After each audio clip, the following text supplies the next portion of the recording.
কসবার south Calcutta ল কলেজে গণধর্ষণের যে অভিযোগ তার জল এবার গড়ালো সুপ্রিম কোর্টে। সর্বোচ্চ আদালতের নজরদারিতে সিবিআই তদন্তের দাবিতে আর্জি জানানো হয়েছে। অন্যদিকে নির্যাতিতার পরিবারকে সুরক্ষা ও আর্থিক সাহায্যের দাবিতেও আর্জি দায়ের করা হয়েছে। আরো বিস্তারিত তথ্য আপনাদের সামনে রাখবো। ফোনে রয়েছেন আমাদের প্রতিনিধি বিজেন্দ্র সিংহ। বিজেন্দ্র, দেবস্মিতা সুপ্রিম কোর্টে একজন আইনজীবী জনস্বার্থ মামলা করেছেন এবং তার যে পিটিশন রয়েছে সেটাতে তিনি প্রথমে অনুরোধ করেছেন সুপ্রিম কোর্টের কাছে যে ঘটনাটি ঘটেছে কসবাতে সেটা সিবিআই তদন্ত করানো হোক এবং সুপ্রিম কোর্টের নজরদারিতে টাইম বাউন্ড ইনকোয়ারি হোক, অর্থাৎ কতদিনের মধ্যে তদন্ত শেষ হবে সেটাও যেন সুপ্রিম কোর্ট নির্দেশ দিক সিবিআইকে, এটাও তার অনুরোধ রয়েছে। এবং তার সঙ্গে সঙ্গে তিনি চাইছেন কি নির্যাতিতা বা ভিকটিমকে কম্পেনসেশন দেওয়া হোক এবং তাকে ফুল সিকিউরিটি প্রোভাইড করা হোক সুপ্রিম কোর্টের নির্দেশের পর, যেন সুপ্রিম কোর্ট নির্দেশ দেয় রাজ্য পুলিশকে এবং কেন্দ্রীয় এজেন্সিগুলোকে তাকে সিকিউরিটি দেওয়ার জন্য।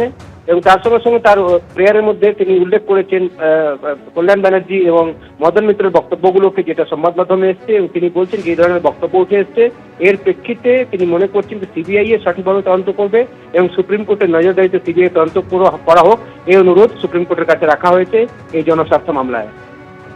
একেবারে বিজেন্দ্র, তুমি আমাদের সঙ্গে থাকো। সাউথ ক্যালকাটা ল কলেজ, যেখানে গণধর্ষণের যে অভিযোগ জাগিরে তোলপাড় পড়ে গেছে, তারই এবার জল গড়ালো সুপ্রিম কোর্ট পর্যন্ত। সর্বোচ্চ আদালতের নজরদারিতে সিবিআই তদন্তের দাবিতে আর্জি জানানো হয়েছে এবং যে আইনজীবী এই আর্জি জানিয়েছেন অর্থাৎ সত্যম সিংহ, তিনি কি বলছেন শুনুন।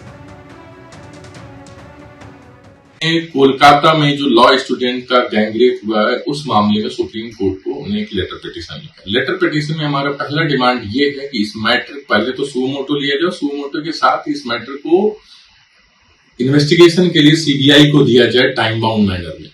साथ ही साथ विक्टिम्स और विक्टिम की फैमिली को प्रोटेक्शन दिया जाए till the pendency of the case.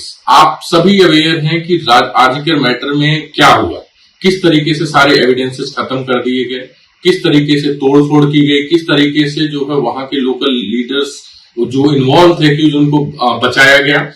उसको देखते हुए मेरा मानना है कि जब तक ये मैटर सुप्रीम कोर्ट जो है सीबीआई को ट्रांसफर नहीं करती, इस मैटर में फेयर इन्वेस्टिगेशन और जस्टिस नहीं दिया जा पाएगा।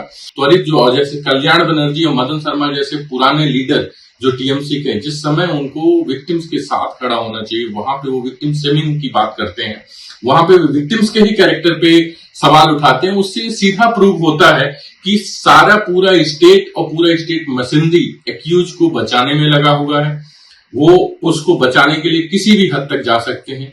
इसलिए जो है इस मैटर को सुप्रीम कोर्ट जो है सीबीआई को भेजे, जिससे जो है क्या बोलते हैं लॉ स्टूडेंट को जो है न्याय मिल सके।